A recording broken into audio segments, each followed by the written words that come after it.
Welcome to Spirits Podcast, a boozy tour through mythology, legends, and folklore. Every week we pour a drink and learn about a new story from around the world. I'm Amanda. And I'm Julia. And this is episode 80, Genderfuck the Gods with Andrea Lamb. And before we get into it, we would love to thank our newest patrons, Narla, Marianne, Sean, and Gretty, as well as our supporting producer-level patrons, Neil, Philip, Julie, Christina, Josh, Eeyore, Jessica, Maria, Cami, Ryan, Phil Fresh, and Deborah. Yeah, you guys give good counsel all the time, unlike Loki.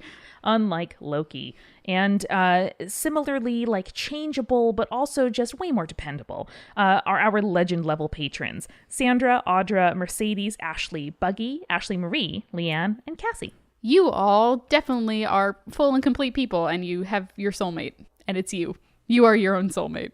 What's up? Oh, very good. It's also what we talk about in the episode. Yeah. We are sponsored this week by Audible. If you go to audible.com/spirits or text the word spirits to 500-500, you can get a free 30-day trial and a free audiobook. Yo! Yeah, it's awesome. And we have some good suggestions later on in our mid-roll. Cliffhanger. You'll find out what's cool later. Jules, what were we drinking during this episode? So actually, Andrea had a really good suggestion for our cocktail. So I went out and bought the thing that she suggested, and it is Butterfly Pea Tea. And basically, this is like a color-changing tea that changes when you adapt the pH in the tea. Exactly. So it's like beautiful and blue, and then you add some lemon, and it turns purple. Yeah. Amazing. So I made gin and tonics with it. Yeah, it's really good. It has like almost like lemongrassy flavor, so it's a really nice kind of pairing with a gin. With a really floral juniper, gin. Yeah. It was really nice. And I like too that it's this sort of, color changing, adapting fluidity, because that's what we're talking about today is gender fluid, agender, non-binary, and trans folklore throughout time. Yep. So it was the perfect choice for us. Yeah. And we would also love to wish everybody out there a happy Pride. It is a good and gay month. And I hope that everyone there, whether you're out or not, or queer or not, or unsure, or you just really like enamel pins, we love you and we see you and we are here for you. So is folklore. Yeah, for sure. There's stories. You're represented. You matter to us. We're here to tell your stories. And no matter what kinds of mistakes you might have made today, they're not going to be as big as Loki's. That's true. You'll see why. And one last thing, because Amanda won't do it for herself. No. But the Join the Party live show is this Saturday, and you can still get tickets. If you're in the New York area or you can find your way here, you should totally come out. Amanda, what's the link for that? It's bit.ly/jointhepartylive this Saturday, June 9th, 2018. So you can come and see Amanda play some dope D&D, and you can also see me in the opening show, which I'm doing a chapter from Quidditch Through the Ages for Potterless. Oh yeah, it is a full multitude family gathering. It's going to be really fun. We're also going to be live streaming. So if you just check out our Twitter or the Join the Party Pod Twitter, we will give you that link. Hell yeah. So come to it. It's going to be awesome. Oh boy, I'm nervous. Well, I will leave you with Spirits Podcast, episode 80, Genderfuck the Gods with Andrea Lamb.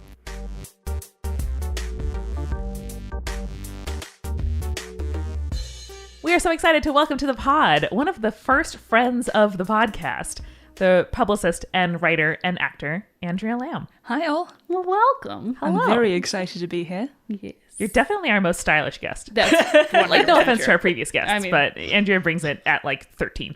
Plus, most of our guests, we do not see their outfits because they phone in, but you are killing it right now. Well, thank you very much. I appreciate that. There's Not much comparison. Love it. Andrea, what are you going to bring us today? Well, today we're going to talk about gender fluidity and gender bending across mythologies. Yay! Yes. So we did a live version of this at last year's FlameCon 2017. And we're doing it again with some additional material. It was really fun to do this for the first time in front of an audience at FlameCon in Brooklyn in 2017. Everyone was so friendly. People came who just didn't know what the show was and was like, this sounds fun. Yeah, and we sold out the room. They had to turn people away. That was pretty cool. They did. It was, and we met a lot of listeners for the first time IRL there as well. But we definitely want to be able to share it with the podcast. And the kind of echoey room recording we had did not do the material justice. So thank you for coming back and recording with us. And if you want to catch our next panel, panel number 2, Electric Boogaloo. You can do that, hopefully, crossed fingers, at FlameCon 2018. That's actually the panel's name, is panel number 2, Electric Boogaloo. I don't think that'll bring very many listeners. So when we talk about gender fluidity and gender bending, I don't want to be like, what is that? Because most of our listeners are very savvy, but we're talking about people who in mythology and folklore occupy multiple genders, switch between genders, don't identify with any particular gender, and are more gender fluid, non-binary, not always with the vocabulary that we use now to describe ourselves, wasn't always available then. So it is really cool, I think, to be able to look at stories of the past and be like, oh, like, yes, I see myself in that. And I have words now to describe in a more nuanced way, what this myth really has to offer. Hell yeah. Right, so the gods and goddesses and various deities that we're going to be talking about, I wouldn't say that they would have used pronouns, gender pronouns, the way that we understand them now in terms of orientation and representation and presentation, but we're going to do the best we can. Yeah. It's so much more nuanced now. Okay, so I guess we'll start with, I believe, someone that most of our audience members will be familiar with already, Loki from Norse mythology. I would hope so. I feel like you would have to be living under a non-superhero filled rock in order to not know who Loki is at this point. If you've been able to power to you to be able to avoid the Marvel net. But tell us about Loki. Well, Loki has a lot of really fun, pretty wacky stories associated with him, some of which made it into the Marvel Cinematic Universe, some of which, for various reasons, did not. This one did not. Although, as I think we'll talk about briefly, there's a little bit of an allusion to this story in one of the early Thor films. Anyway, so Loki, as we know him, is the Norse trickster god. Really fun, really kind of a bastard sometimes. But this story takes place during the early days of the gods of Asgard, when Asgard was basically being built. This story is described in the Prose Edda by Snorri Sturluson. So essentially, the gods had created Midgard for the humans, and they had created Valhalla for the dead.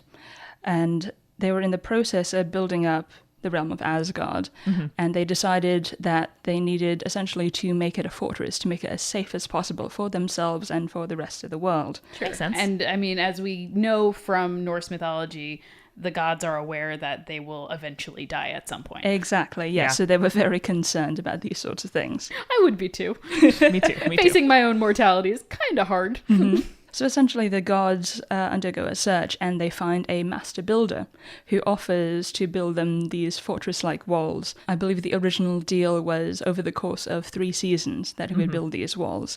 In exchange, this mysterious master builder requested the hand in marriage of the goddess Freya. In addition, he also requested possession of the sun and moon. So not asking a lot, a really good bargain, right? I mean, yeah, no big deal. No big deal. Great. I don't know why you would agree to that. I mean, even if you hold it up against like the safety and continued existence of your like people, not having the sun and moon, or like having ownership to like some person you don't even know, that is like a pretty, equivalent thing. It's definitely a ballsy deal that this guy's trying to make. Yeah, it's not like take my firstbborn in exchange for the species. Like, okay, from a like utilitarian point of view, you can understand that. Sure. And so the Aesir, the gods of Asgard, they had some qualms about the terms of this deal. I would. And so essentially they tried to bargain down this master builder and told him that if you can build the fortress walls of Asgard in 1 season over the course of 1 winter, then they would agree to give him Freya and the sun and the moon. You can have it fast or you can have it cheap. Both. Is it the assumption being like, he can't do that, it'll be fine? Exactly, yes. I mean, they didn't know who this guy was, but it seemed unlikely.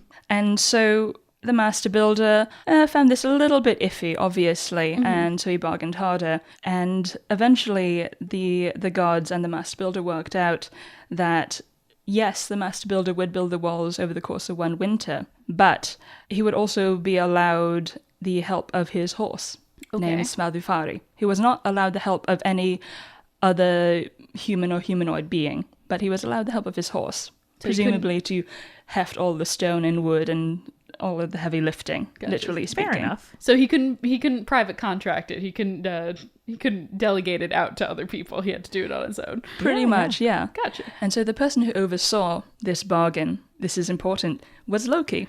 Okay. Uh-oh. Why put your trickster god in charge of negotiations?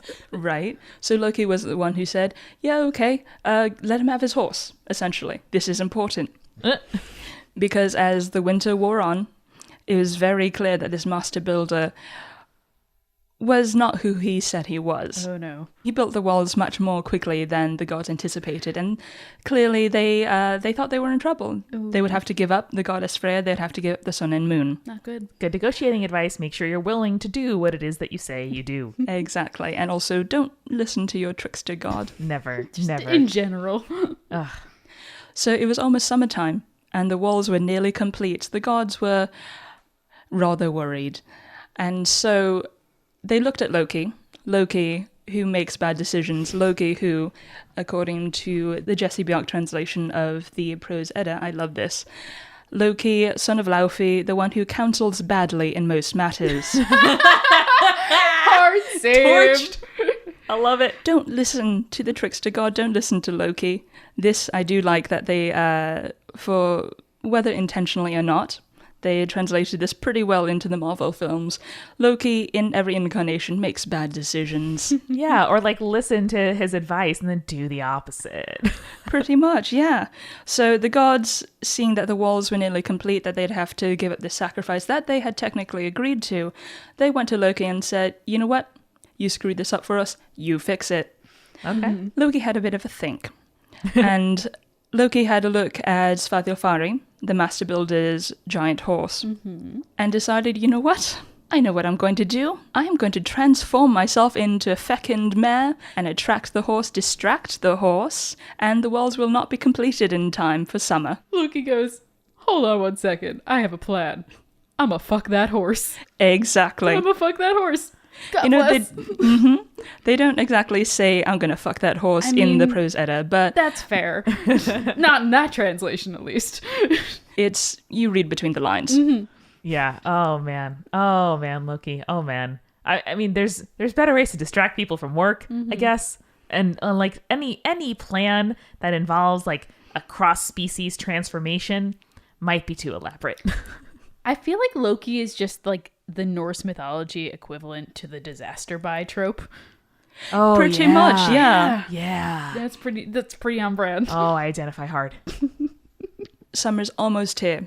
Loki goes out to the field, having transformed himself into a beautiful fecund mare, and Svadilfari, the master builder's horse, perks his head up, sniffs the air, smells that this mare is Ready. hot and ready and waiting for him. Oh my god. Pheromones. Pretty much. And Svadilfari drops everything he's carrying, runs off after Loki the mare. The master builder essentially goes, what the fuck?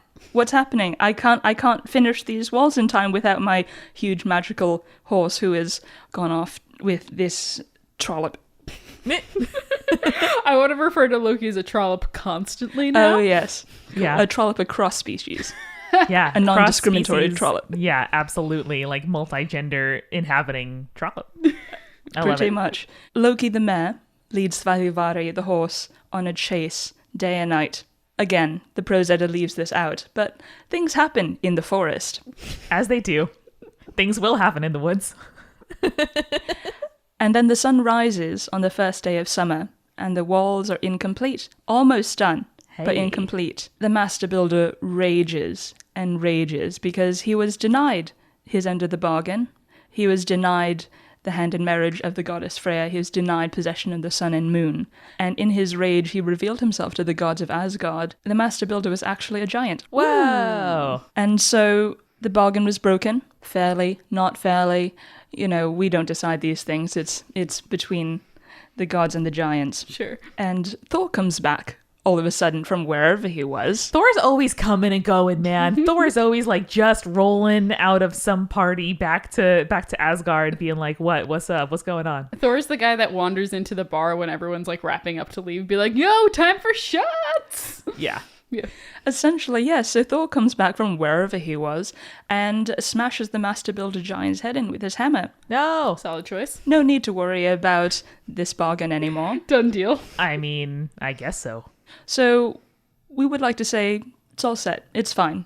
You know, nothing doing, no harm done. I bet that there's no neat ending, because there's no neat endings in folklore. Oh no, never. I mean, Thor smashing a giant's head in with his hammer is fairly neat, if a little bit messy. But the thing is, 9 months or whatever a horse's gestation period is later... I think it's close to a year. Yeah, I was Hold going to say like 16 seems right to me. Amanda, Google it. Google it, Amanda.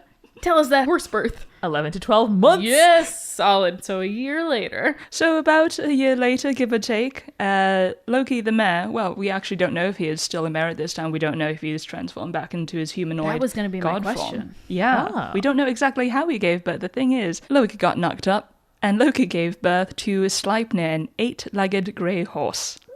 So much happening many there. legs. How did it become 8-legged?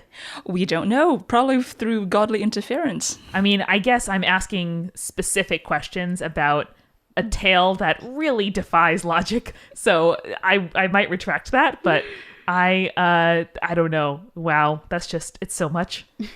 So yeah, I mean, Loki is the baby daddy of a lot of gods, goddesses, demigods, etc. Weird monster creatures. The rest of them we know about, he sired them from either a female giantess or a female goddess. In this, Loki is actually the baby mama of Sleipnir, the 8-legged grey horse, who actually turns out is given to Odin to be his steed. That is the part of the myth that you can see in, I believe it's either the first or the second Thor I'm film. pretty sure it's the first. You Yes. see him riding into battle. He's Yeah, got there's a that very egg-legged- quick shot of Anthony Hopkins on this 8-legged horse's back. And This is my grandson, also my horse. I just love Anthony Hopkins so much. He's so good. I know. I mean, if you follow him on Twitter, I don't think he's on Instagram, but if you follow Anthony Hopkins on Twitter, he's essentially your old eccentric artist Uncle Tony. He's great. I highly recommend following him. He and Patrick Stewart are my favorite, like, dad ones. You're like, oh, my good granddad, Anthony Hopkins and Patrick Stewart. Yeah, Patrick Stewart's Instagram is like very many selfies, very many like, you know, his hand holding food in Brooklyn and his dogs. It's really cute. And just like him super high recording stuff of himself. Occasionally. Yeah. But I love here that Loki is a parent in lots of forms and sometimes, you know, carries children, sometimes doesn't. And it's a kind of cool, I don't know, early example of the fact that like you don't have to be a mom to like bear a child. You don't have to be a woman to do that. You don't have to be, you know, matching the kind of way that we think child bearing and rearing actually happens. Hell yeah. Even though in this case there is some obviously additional changing of things involved. And talking of Loki's incarnation in the Marvel universe, not so much in the films, but in the comics, some of the more recent comics reflect Loki's canonical, as it were, gender fluidity. There are 2 instances that I was able to find. There's a storyline in which Loki becomes Lady Loki, is reincarnated in the body of the goddess Sif, in a woman's body.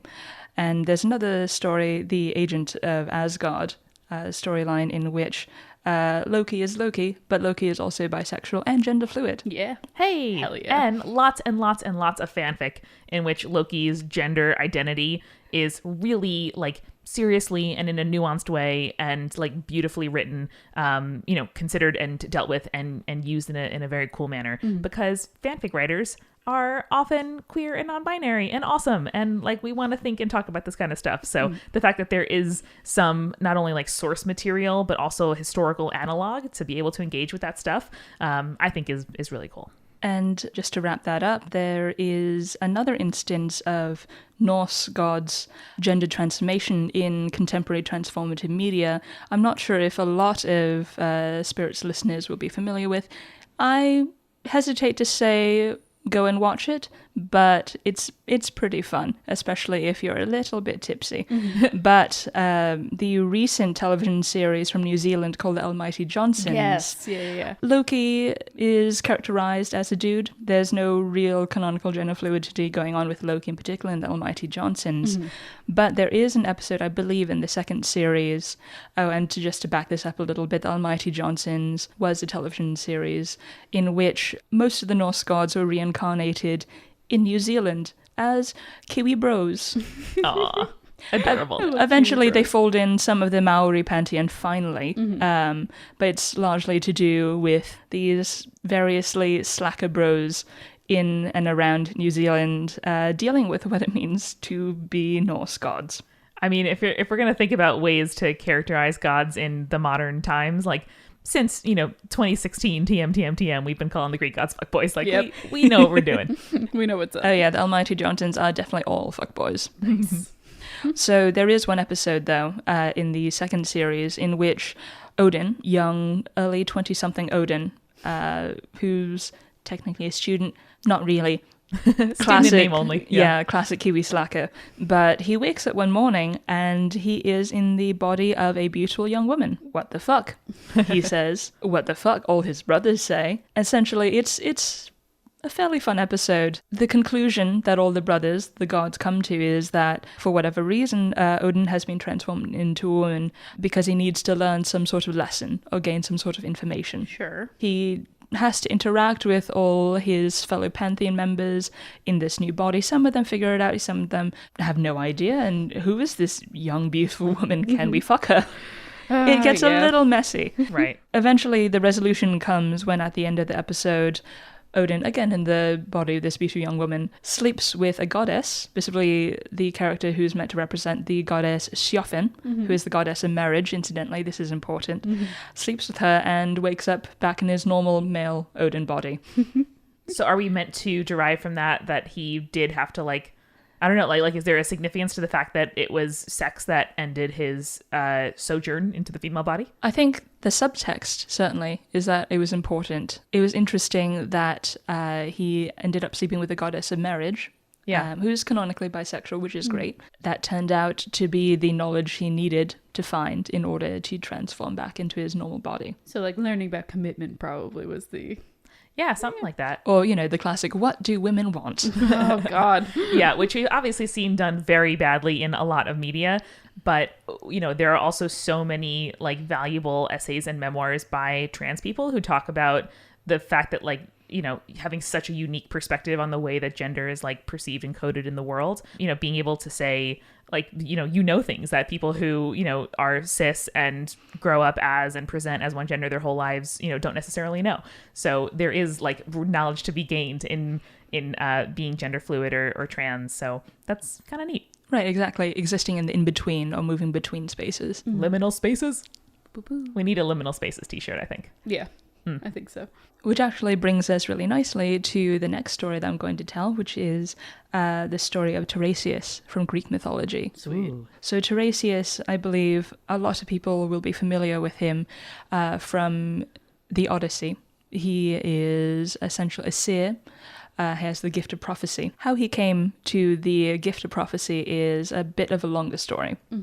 Tiresias' story is told in the Metamorphoses by Ovid, and begins when he is walking along, going from A to B. We don't know, probably drinking. They're Greek. But Tiresias encounters a pair of mating snakes in the middle of the road. Uh-oh. Yep. Tiresias. Oh, buddy. Don't mess with the snakes. Don't mess with Right? nature. Exactly, you would think. But Tiresias... One snake, I run away. Two snakes, I run away. Don't do the thing, Tiresias. No, Tiresias, don't do it. Tiresias did the thing. Oh, no. Tiresias does the thing. So he encounters this pair of mating snakes, and instead of leaving well enough alone, making little snake babies or whatever, he decides to break up the happy couple, hits them with his staff. Oh. That was his first mistake. Always a bad mistake. And as punishment, the goddess, the queen of the goddesses, Hera, decides, you know what? I'm going to transform you into a woman.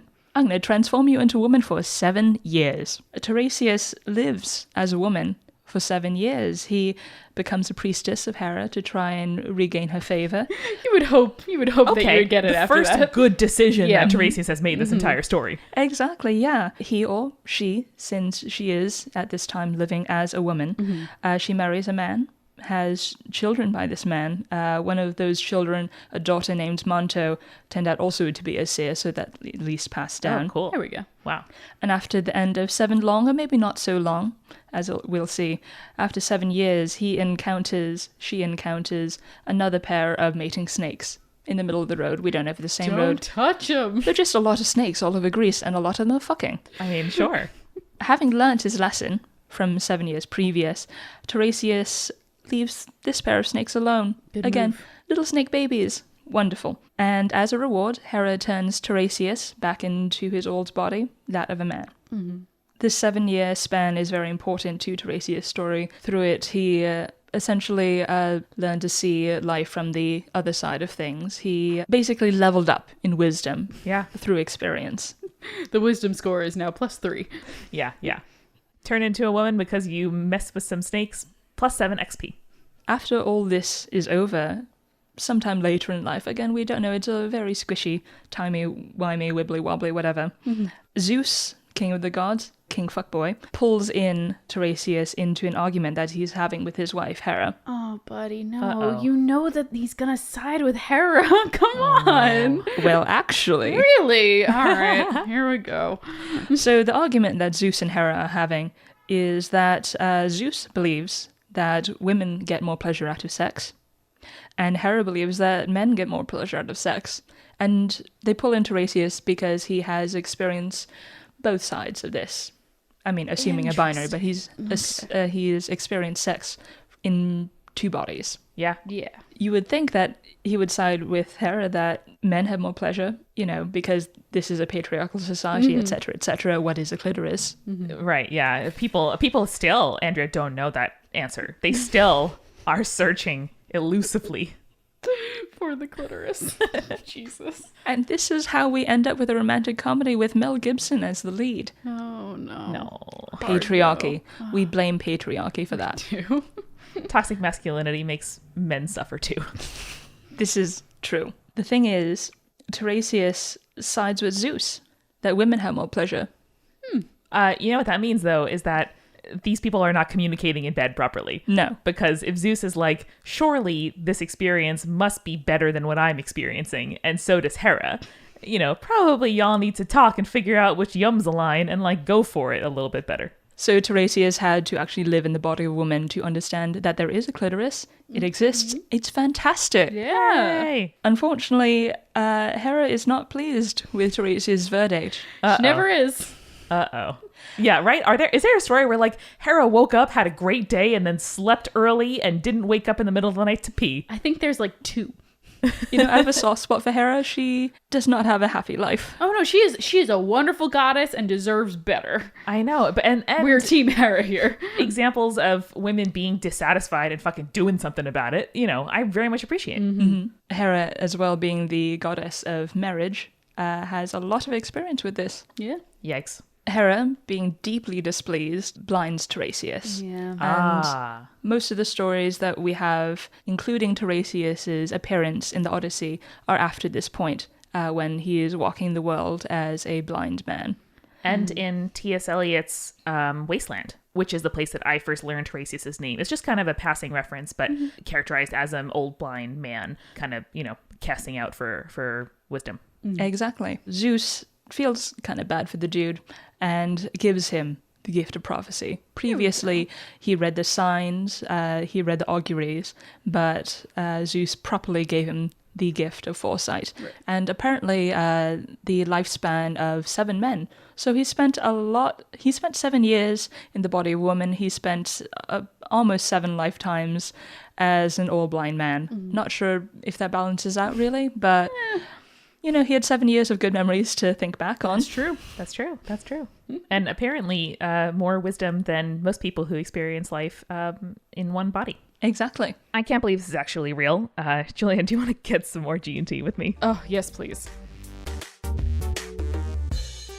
We are sponsored this week by Audible. I love being sponsored by Audible for lots of reasons, one of which is we get to recommend amazing books to you every single episode. Yeah. And I'm going to lead off with mine this month for Pride. It's The Argonauts by Maggie Nelson. Nice. Maggie Nelson is, I think, maybe the smartest person writing today. The Argonauts came out in, I think, 2016, but I love the audiobook version because the author reads it. And just hearing her talk about this book, it's like a mix of like autobiography, personal essay, gender theory, queer theory, and almost like her writing is so cool in that it blends like academic terms and like a lens on the world with like personal perspectives. And as a person who is married to someone that's non-binary, raising kids in like a blended family, and Maggie just kind of writes about being queer and an academic and like deciding whether or not to have kids and what family means to her, and just kind of her shifting identity as her,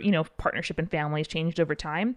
It's one of those books that like the minute I started reading it, I wanted to start highlighting. And I realized that if I did, I would like make the book a colorful like map. So listen, y'all, you really have to check out The Argonauts. That's an awesome choice. Good job. Thanks. I am recommending this week Circe by Madeline Miller. If you've never read The Song of Achilles, which is her previous book, it is unbelievably good. She does these amazing retellings of like really traditional Greek myths, usually from the perspective of characters that aren't usually being told these stories. And oh my God, they're excellent. Song of Achilles made me cry for like the last 3 chapters of the book, just like straight on tears.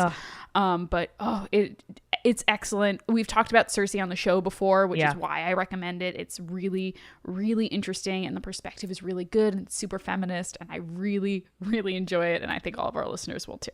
And you can enjoy either of these books in your Audible free trial. You get a 30-day free trial and a free book, and that's at audible.com/spirits. You can also get that link by texting spirits to 500-500. Yeah. So head over there, get your free trial and your free audiobook, and tell us about it. Tell us which tweet one us you get. pictures. If you're listening to it on a boat or on the beach or on a road trip, like we like to listen to our audiobooks, or at work or your desk, like tweet us and let us know what your view is when you're listening. Yeah.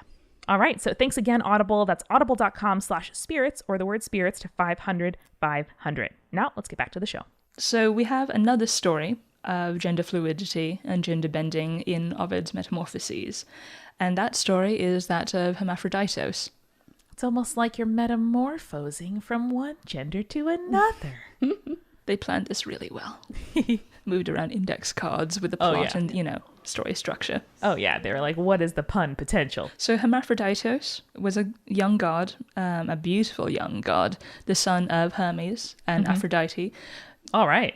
Name smush, basically the first Brangelina baby. If only they had named their first child Brangelina. Wow. I did not even put that together, but that is very good. Hermaphroditus was famously, enormously beautiful.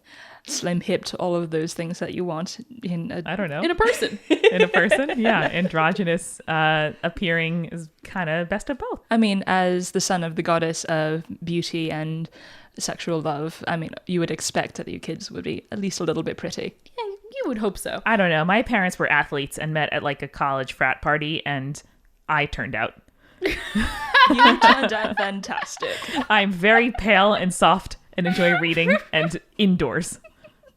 So I'm just saying, the world contains multitudes. That was a good reading on the situation. I'm not wrong. I mean, I'm not saying you are. So Hermaphroditos, this beautiful slim-hipped youth, goes and visits a spring to bathe. I don't know. I'm just picturing like dappled sunlight in a forest, like tossing hair over shoulders. Very likely, yes. It's a perfume commercial is what you just described. Oh, damn it. So while Hermaphroditos is bathing, nude, obviously, the Naiad, the water nymph, Salmacis, glimpses him and instantly falls in love. Never spoke to the guy, just he's really pretty. So it happens a lot in Greek mythology. She falls head over heels, prays to the gods that she and he would never be parted. Uh-oh. Don't make an extreme and vague wish ever, Never please. do that. No, that's a monkey's paw, right? That's the reference I'm talking about? The Yes, monkey's one paw? finger curls. Yes. The monkey's paw finger curls. And the gods say, okay, sure. And physically merge Salmacis with Hermaphroditos in one body. Oh. Still incredibly beautiful. just 2 in 1. Mm-hmm. More Well, bang for your buck, as Not it what were. she meant, though. Not what she meant. At one Not the point right she kind had of a bang. body, and now she does not. She has half of one. And so Hermaphroditus carried on. We don't know about his feelings about this, but carried on. And Salmachus and Hermaphroditus, having merged together, 2 in 1, still very beautiful. Hermaphroditus in this state is where we get the word hermaphrodite, the old, outdated medical term hermaphrodite, which we now know as intersex. Yes. And this is because Hermaphroditus' body, after this transformation, after this metamorphosis, has breasts and a penis. And we can actually see quite a few artistic depictions of Hermaphroditus post-transformation in paintings and notably in sculpture. The best known of these is called the Sleeping Hermaphroditus or the Borghese Hermaphroditus. There are various copies in museums around the world. And if you're in New York, you can see one in the Met. Oh, nice. But it's actually one of the first mythological sculptures I encountered as a kid, one of the most beautiful as well.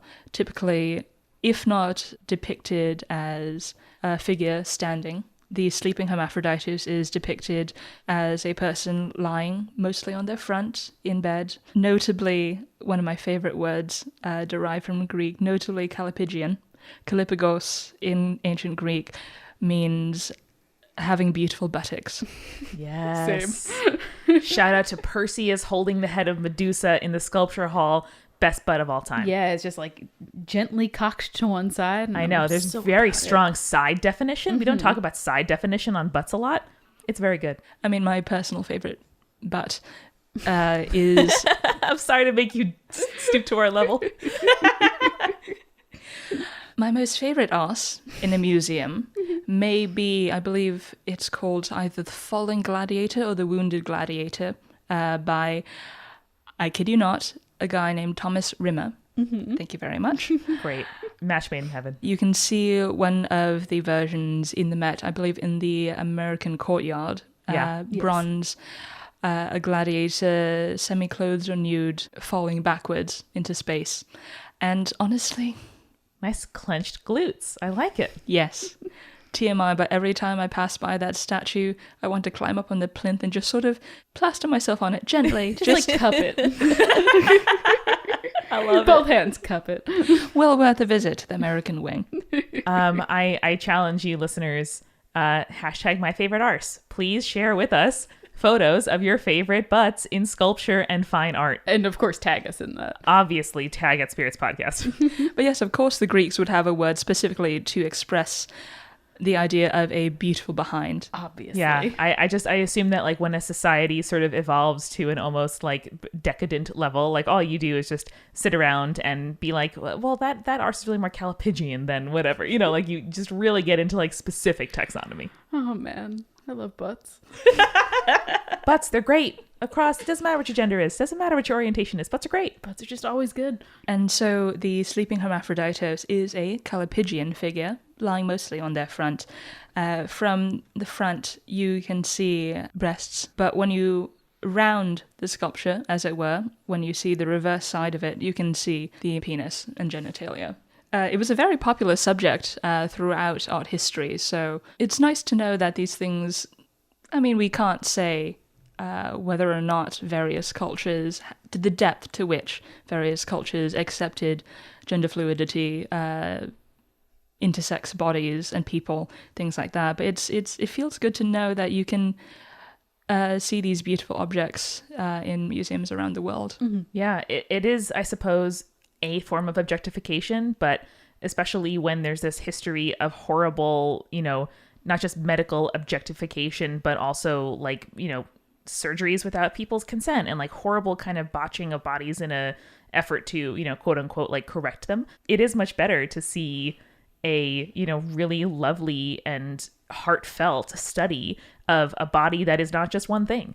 And so I'm sure it gets boring after a while for a painter to paint like the chiseled Grecian, traditionally masculine body and the like rounded Venus, nymphs lying on a pool, traditional feminine body. But it is much cooler, more interesting to be liminal. Mm-hmm. And so I see why that would be of interest to painters and sculptors.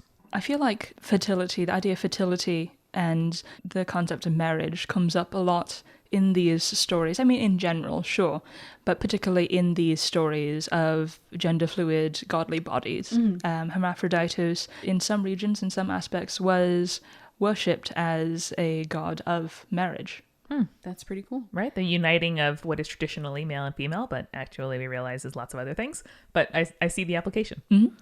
And Hermaphroditus is not the first god in Greek mythology to have this kind of body, to represent these things. Hermaphroditus is actually preceded by Aphroditos, literally the male Aphrodite, who again, like Hermaphroditus, had breasts and a penis, and was the subject of a fair amount of cult worship across Greece. Yeah, hell yeah. There's a couple of different versions of Venus/Aphrodite that are definitely pictured as gender fluid or intersex. There's actually a couple of my favorites are like the Venus Barbata, which is the bearded Venus, which it's a good title. I love it. So she's usually depicted as having a beard, wearing female attire, but her whole figure is that of a man. So it's usually attributed to Aphroditus as well as Venus in those versions. And she's typically depicted physically androgynous. I have a quote. It says, on her native Cyprus, Aphrodite was worshipped as the Venus Barbata, the bearded Venus. Elsewhere as Venus Calva or bald Venus, Aphrodite was shown with a man's bald head, just like the priests of Isis. Aristophanes calls her Aphroditos, a Cypriot male name. Aphrodite appeared in battle armor in Sparta, and Venus Armata or armed Venus became a Renaissance convention, which is really, really cool. So it sounds like almost an example of cross-dressing. Yeah. Or like kind of cross, sex presentation with, traditionally feminine or masculine body, and then kind of the opposite style of presentation. Absolutely. There's actually an also really interesting version known as Aphrodite Urania. So she destroys a king who mates with her upon a mountaintop, quote, as a queen bee destroys a drone by tearing out his sexual organs. Man, bees are the fucking most metal animal there is. Yes, I know they're insects. Leave me alone. I love her. Let me just say that. She's great. I love her. Yep. She's my favorite. Speaking of Aristophanes, not necessarily a specific god or goddess, but I feel we should probably touch on the speech that Aristophanes is supposed to have given in Plato's Symposium. And again, listeners may be familiar with this story from the film Hedwig and the Angry Inch. And if you have not seen Hedwig, I highly recommend it. It is very good. Very, It very is good. a queer cinematic classic. There's a song in Hedwig and the Angry Inch which paraphrases this story found in the Symposium, which is all about the origin of love, the origin of human romantic and sexual relationships. Briefly, the story goes is that there used to be 3 classes of human beings, and each of these classes of human being were essentially round. They were, this theme keeps coming up, 2 and 1, facing outwards. One class were 2 men, the children of the sun, as Hedwig sings. The other was 2 women, children of the earth. And the third were 1 woman and 1 man, the children of the moon. And those were, in the text, described as androgynous beings. These beings became too powerful. This is sort of a theme. These beings became too powerful. The gods feared them. Zeus in particular feared him. That fuckboy. Such an asshole. Masculinity so fragile. Zeus reached down with his lightning and split these beings apart. It kind of works out to how we may think of soulmates, each of us searching for our other half, in a very binary way, but still. And so the children of the sun, the 2 men, describe the origin of gay people, gay men. The children of the earth, the 2 women, lesbians. And the children of the moon, the men and women, are supposed to explain heterosexuality. Obviously, this leaves out bi and pansexuality and various other orientations, but again, it's mythology. It's difficult to say. I'm sure these things were accounted for, but not thought of or described in the ways that we would now. Right, and one could argue that a bisexual person or a pansexual person's soulmate in this situation could be either gender. Right, so. right. You just need to find a suitable other half. Exactly. Yeah, and this is also a story that we are telling so long after the fact, so some nuance is probably lost over time. Sure. But frankly, any representation is positive representation to me in terms of like, obviously it has to be like a good depiction, not a you know, horrible and offensive one, but even a hint of some flavor of like non-hetero cisgender, you know, people in history, in mythology, like we grab onto it, you know? And so even to see like, this is kind of better than average. It's pretty neat. And also to me, it feels really good to know that, at least as far as this story is concerned, that human love is so great and so powerful that the gods themselves were afraid of it Yeah, and that's had to really break nice. us apart in order to maintain control. It's a really Absolutely. nice feeling. Yeah.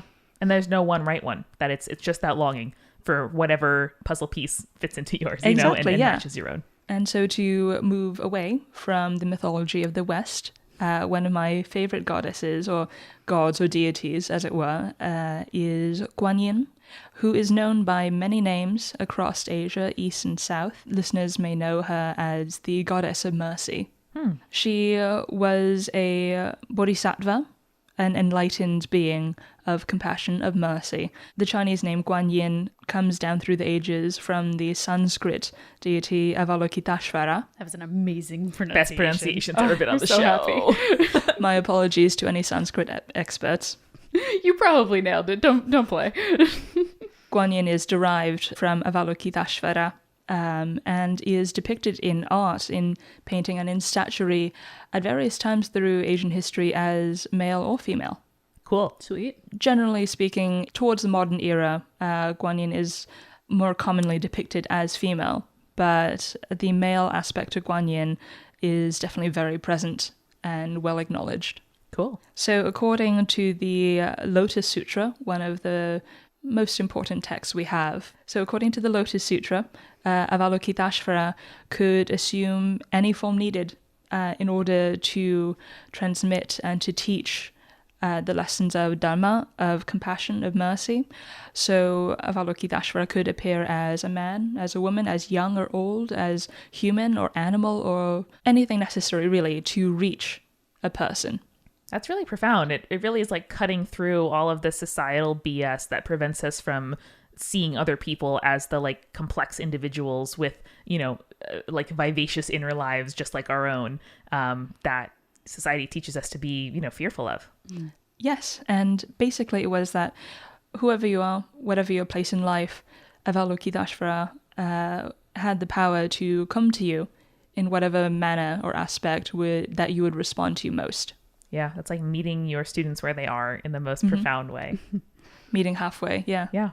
Incidentally, on a lighter note, that reminds me of something that happened to me, I believe my very first summer when I moved to New York about 7 years ago.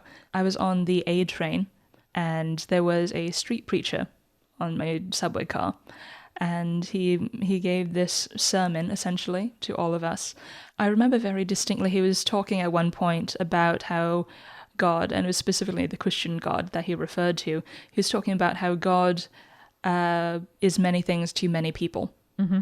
And he went and listed a whole mess of things that God could be or appear as to you. I just remember, and it sounds silly, but I still love it. At one point he said, to some people, God is a banana. I mean, right? Yeah, maybe. If you're hungry and you are, you know, like there's so many ways in which that can be true, even though you might, you know, laugh and smile like that. That to me is a really profound anecdote. Yes, and thinking about gender fluid deities in retrospect, the idea that God could be a banana to someone, it's still a little silly, but it feels right. Mm-hmm. Yeah, in the way that like when people say like, I don't care if you're like black or white or purple, like, okay, well, that's not exactly what we mean. Like there's a much more in society and culture and history, baggage to unpack, blah blah blah. You're missing the nuance. Yeah, but all so right. in this way, it's like, I don't care if you're male or female or a banana. Like that's not quite what we mean, because we're talking from a place of like personal experience and nuance. But it's pretty awesome. Like that's how I describe bisexuality or pansexuality to people, depending how you define and identify, as just like, the person that I want to be with and feel attracted to is in the body that is their body, and like that, regardless of their sex, their gender, their presentation, that's them, and that's why I love them. And like to me, it's hard almost to put myself in a mindset of having and experiencing attraction in a way that's more defined than that, Because to me, it's just like, you meet a person and that's your person. Mm-hmm. And all of that is to say, really, the enlightenment of a bodhisattva, of a person, of anyone, really. True enlightenment transcends gender. Yes. Transcends the body. Yes. So, as I've said, depictions of Avalokiteshvara and Guan Yin vary in terms of whether he, she, or they were depicted as male or female.